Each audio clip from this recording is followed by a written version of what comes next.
February महिन्यामध्ये दिल्लीमध्ये अखिल भारतीय मराठी साहित्य संमेलन होणार आहे आणि त्या संमेलन स्थळाची पाहणी आज शरद पवार यांनी केलेली आहे। सरद संस्थेचे संजय नाहर माझ्यासोबत। सर, पवार साहेब आले होते, अचानकपणे त्यांनी येऊन सगळी पाहणी केलेली आहे। नाही, आम्ही जेव्हा सकाळी नियोजनासाठी बैठकीला गेलो त्यांच्याकडं, तेव्हा ते म्हटले तालकटोची क्षमता किती आहे, लोक किती येणार आहेत, मुंबईच्या आजूबाजून किती, दिल्लीतून किती येणार आहेत, तर या सर्वांची क्षमता आहे का या स्टेडियमची, तर आपण एकदा पाहूयात म्हटले।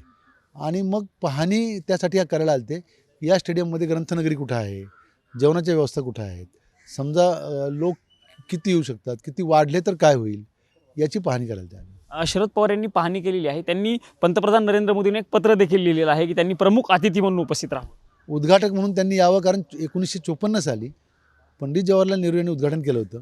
ती परंपरा कायम ठेवावी आणि ते येतील असा पवार साहेबांना विश्वास आहे। विश्वास आहे असं तुम्ही म्हणताय, पत्रही लिहिलेलं, त्यांचं काही बोलणं वगैरे झालेलं आहे? आज सकाळी त्यांनी फोनही केला होता आणि फोनवर आणि प्रत्यक्ष पण आता निमंत्रण देत आहेत। सगळी पाहणी केलेली आहे। साधारणतः किती लोक बसू शकतात आणि किती लोक येण्याचा तुमचा मानस आहे? खरं म्हणजे आमची अपेक्षा 3000ची होती सुरुवातीला। ज्या प्रकारचा प्रतिसाद गेल्या 8-10 दिवसात वाढतोय, विशेषतः शरद पवार साहेब स्वागताध्यक्ष आल्यावर, तर ती संख्या 5000पेक्षा जास्त असेल। आत्ता असं वाटतंय ती वाढेल, कमी होणार नाही। तुम्ही म्हणताय वाढेल, पण महाराष्ट्रातून आलेल्या लोकांची व्यवस्था तुम्ही कशा पद्धतीने करणार आहात तिथं? कारण मराठी लोक खूप येतील। आत्ता आम्ही महाराष्ट्र भवन शासनाकडे मागितले, महाराष्ट्र सरकारकडं। जैन भवन आहे, गुरुद्वारा आहे, काही खाजगी रूम आहे, व्यायामसी आहे, करोलबागमधले काही हॉटेल आहेत।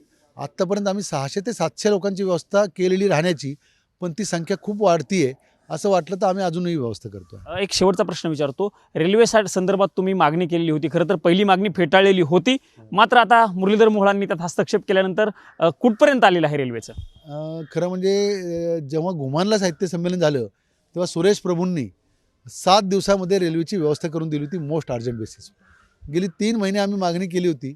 आधी त्यांना असं वाटलं की एखाद्याला जर सवलत दिली तर अनेक लोक मागतील, पण जेव्हा त्यांच्या निदर्शनास आणून दिलं मुरली मोहोळ यांनी की ही परंपरा आहे, तर त्यांनी तोंडी असं आश्वासन दिलं की आम्ही करणार आहोत। अजून काही तसं आम्हाला किंवा रेल्वे बोर्डाकडनं कळवण्यात नाही आले, पण अपेक्षा आहे होईल पूर्ण?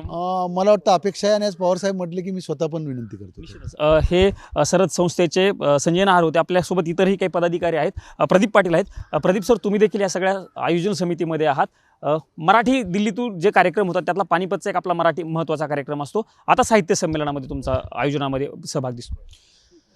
देशाच्या राजधानीमध्ये जे साहित्य संमेलन होतं आहे, तर 70 वर्षानंतर होणारं हे साहित्य संमेलन आहे। म्हणजे संयुक्त महाराष्ट्र झाल्यानंतर हे पहिलं साहित्य संमेलन आहे। त्यासाठी मी दिल्लीमध्ये राहणाऱ्या सर्व लोकांना, ज्यामध्ये UPSC ॲस्पिरंट असतील, मराठी समाज गला व्यावसायिक असतील किंवा बाकी जे लोक नोकरीनिमित्त असतील, जवळजवळ 2 लाख लोक मराठी आहेत। त्यामुळं प्रत्येकाने हे साहित्य संमेलन यशस्वी करण्यासाठी प्रयत्न केला पाहिजे।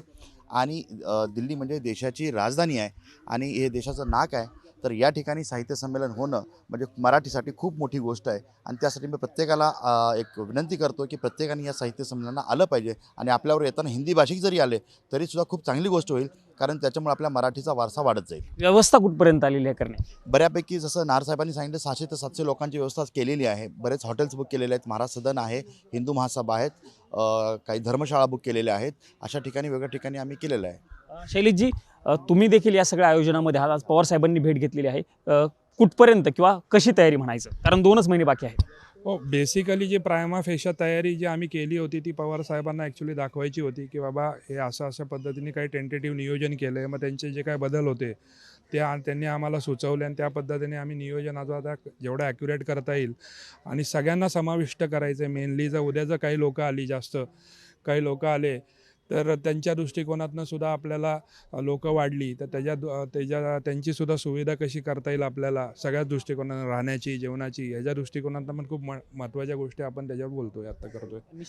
साहित्य संमेलनाची तयारी जी आहे ती पूर्ण झाल्याचं संजय नाहर असतील किंवा इतर सगळे पदाधिकारी जे आहेत ते सांगताना आपल्याला बघायला मिळतात। सगळ्यात महत्त्वाचा मुद्दा आहे की 600 ते 700 लोकांची व्यवस्था राहण्याची झालेली आहे। आणि आज शरद पवार यांनी सगळ्या गोष्टीची पाहणी करून पंतप्रधान नरेंद्र मोदी यांना स्वतः फोन करून उद्घाटक म्हणून या साहित्य संमेलनासाठी येण्याची देखील विनंती केली। बघावं लागणार आहे शरद पवार हे यांची विनंती पंतप्रधान नरेंद्र मोदी मान्य करून अखिल भारतीय मराठी साहित्य संमेलनाचे उद्घाटन म्हणून पंतप्रधान नरेंद्र मोदी येतात काही देखील बघणं महत्त्वाचं असणार आहे। कॅमेरामन राजू गौतमसह मी प्रमोद जगताप, साम TV न्यूज, नवी दिल्ली। देश विदेशातील प्रत्येक घडामोडींचे लाईव्ह अपडेट मिळवण्यासाठी आता साम टीव्हीच्या सर्व सोशल मीडिया प्लॅटफॉर्मला लाईक, फॉलो आणि सबस्क्राईब करा. तसंच सर्व नोटिफिकेशनसाठी बेल आयकॉन प्रेस करायला विसरू नका.